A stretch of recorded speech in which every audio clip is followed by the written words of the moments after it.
home and abroad. An election is not just about the day we cast our votes. What unfolds in the period leading up to the election is also crucial, as it sets the stage for what happens on the voting day. In the upcoming one-sided election on 7th January, a mere formality where the result of all 300 seats is predetermined, and Sheikh Hasina herself selects so-called winners. The pre-election environment is marred by state-sponsored violence and human rights violations. The fascist regime has used partisan members of law enforcement agencies, administration and the judiciary to suppress opposition activists and turned the election commission into a party affiliate.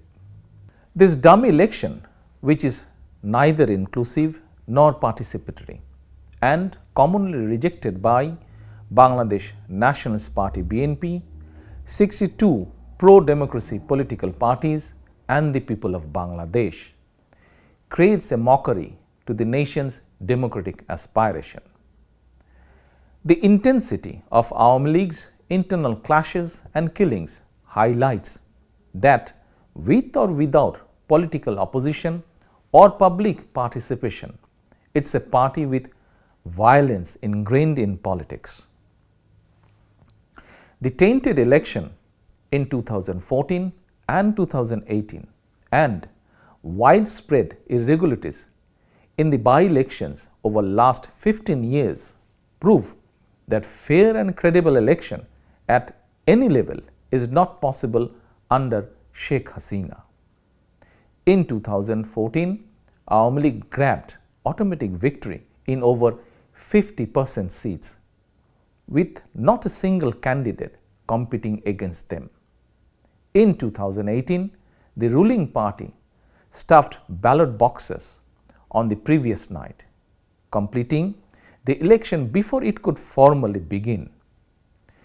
In 2024, having no credibility domestically and internationally, they are creating dummy entities to show artificial inclusion, including participant candidates and political parties, and even fake voters and observers.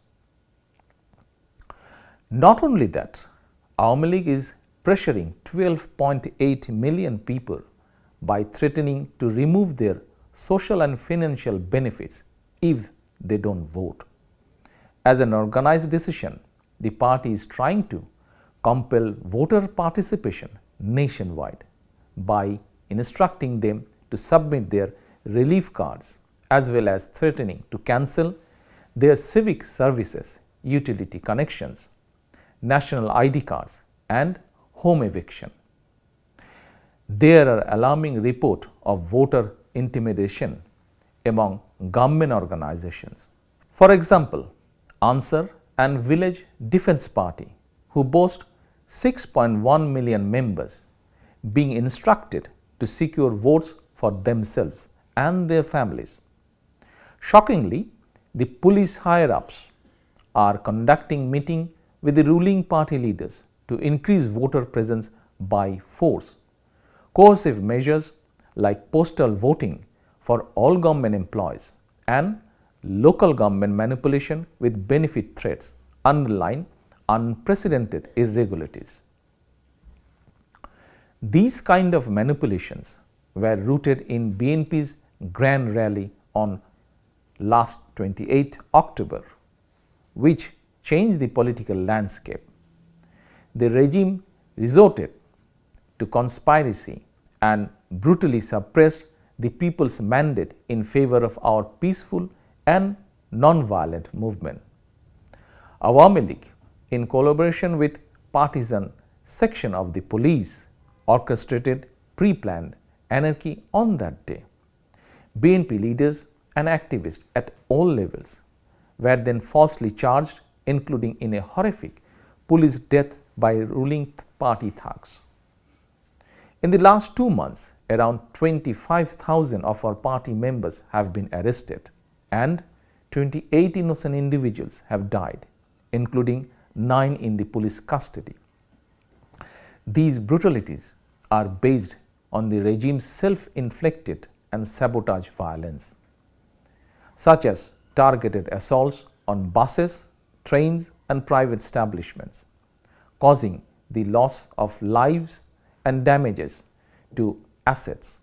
Despite Awami League's extensive history of arson attacks, the state apparatus manufactures false evidence to accuse BNP, engaging in a blame game to legitimize ongoing crackdown.